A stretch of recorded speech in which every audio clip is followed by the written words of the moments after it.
It's Wednesday, March 11, and time for your Barbados Today morning news update. Barbados is in danger of falling short of its targets under the International Monetary Fund should COVID-19 reach its shores. As such, the Mia Mottley government said it will negotiate with IMF officials in an effort to get an ease on the targets set under the 4-year program. The Prime Minister made the announcement following closed-door talks with stakeholders on the virus at the Hilton yesterday. So whether we run a 6% primary surplus or a 4% primary surplus or a 3% fiscal primary surplus, we are still paying down our debt. But what we need now is a little elbow room to ensure that households do not fall through the cracks, to ensure that businesses are not pushed into bankruptcy en masse, to ensure that we can sustain life, sustain and protect our people, and allow them to live while the world finds the solution for the vaccination that will hopefully bring this madness to an end. And I do believe, quite frankly, there is a level of global panic. And I hope and pray that that panic will be brought back and that we will start to act in context. Prime Minister Mottley is hoping the negotiations will result in agreements on a loosening of fiscal targets, as well as the opportunity for precautionary standby financing. We are now in a position, we hope, after conclusion of our discussions with the IMF, so long as we can get an increase in fiscal space, a loosening of the fiscal targets, as well as the opportunity for what we call precautionary standby financing in case we need to be able to ensure that we bolster, because in the absence of tourism revenues and foreign exchange coming in, we will see a decline on our reserves, but we will have hopefully the capacity to draw down if we need beyond that which was agreed before, and that is what we are seeking to negotiate with the IMF. Augmentation of resources and additional fiscal space through the relaxation of fiscal targets and debt targets in order for us to keep Barbadians above the water. No COVID-19 coronavirus cases have been recorded in Barbados, but it is already having a negative impact on the bread and butter industry. Chairman of the Barbados Hotel and Tourism Association, Stephen Austin, said preliminary checks with some members showed a significant decline in business, with more than $1 million in revenue loss to some hoteliers as a result of cancellations. The BHTA, he said, was now working on a contingency plan. We're currently polling our members in terms of finding out information about cancellations and also forward bookings.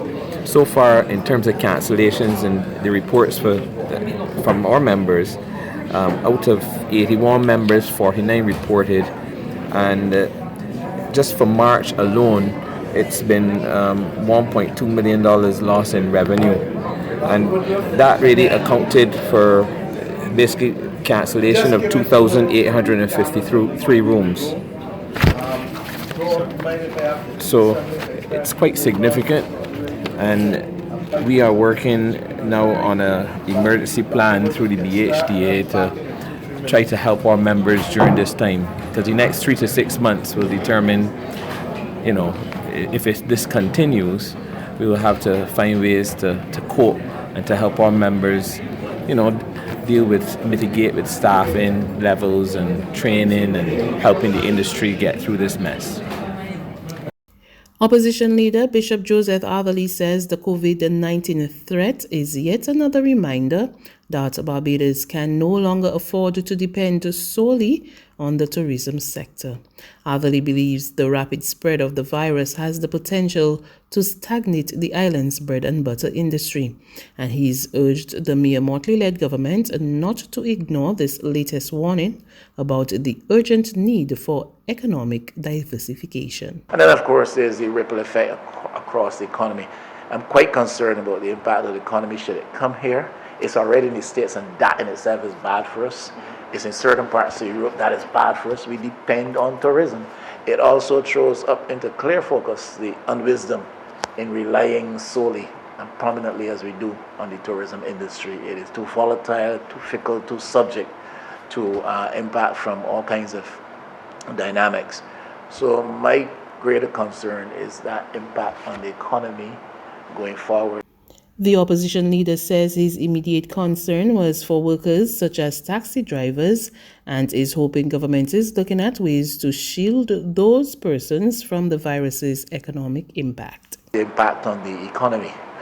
You continue to have vessels coming into the country and they can't berth and discharge passengers. Then, I was down in the port yesterday afternoon talking with some of the taxi operators there because I'm quite concerned about they're going to have a sense of the first impact of this thing. If passengers can't disembark, the ships come on land, then they have no work. And already they're struggling. It's a situation where you have almost 260, 270 taxis down there competing fiercely for scarce work every day. And if that situation of scarcity with respect to available work becomes increased and ships can't dock and passengers can't disembark, they're not going anywhere. So what do those guys do in the front line? They have families to feed. There's regional and international news after this short break.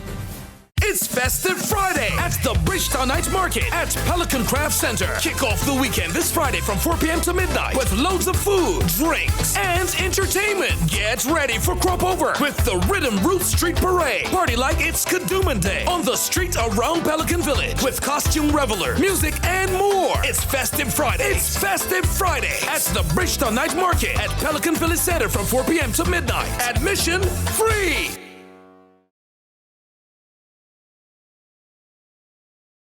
Regionally, Caricom Chairman, Barbados Prime Minister Mia Mottley, and a delegation of regional prime ministers headed to Guyana today on a special two-day mission.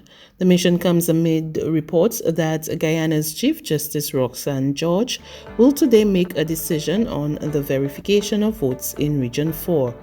Prime Minister Mottley will be joined by Prime Ministers Roosevelt Skerrit of Dominica, Dr. Ralph Gonsalves of St. Vincent and the Grenadines, and Dr. Keith Mitchell of Grenada.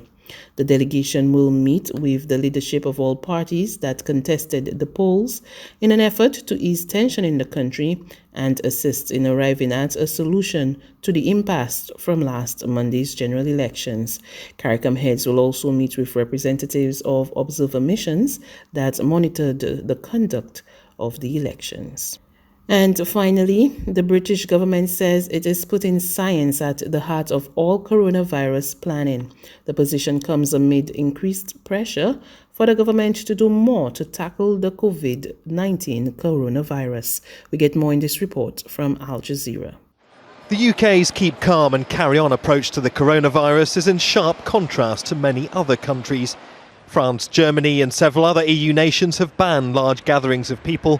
And as Italians woke up to a countrywide lockdown, the tightest restrictions since the Second World War, it was business as usual at Britain's Cheltenham horse race meeting, the event drawing tens of thousands of visitors. The differences are stark. In Italy, Serie A football matches went ahead, but without any fans. While in the UK's Premier League, stadiums were packed, although players did have to forego the traditional pre-game handshake. The British government says it's putting science at the heart of all coronavirus planning. It's resisted introducing checks at airports and banning public gatherings, saying there's very little scientific evidence the moves will help. Instead, the government's promoting a phased approach: contain, delay, research and mitigate. We remain in the contain phase of the outbreak, but watching what is happening around the world, our scientists think containment is extremely unlikely to work on its own, and that is why we are making extensive preparations for a move to the delay phase. The main strategy is based on stalling the peak of the virus until the summer, where there'll be less strain on the country's health service. However, experts now warn the virus will change pace in a matter of days, requiring action. That's news. But for the very latest, visit us at www.barbadostoday.bb. You can also subscribe to our e-paper, email updates, or like us on Facebook, and sign up for our breaking news alerts via WhatsApp. We're also on Izumi Media in bus terminals, as well as screenplay at supermarkets and gas stations near you. And you can also hear us on Mix 96.9 FM and Capital Media HD 99.3 FM.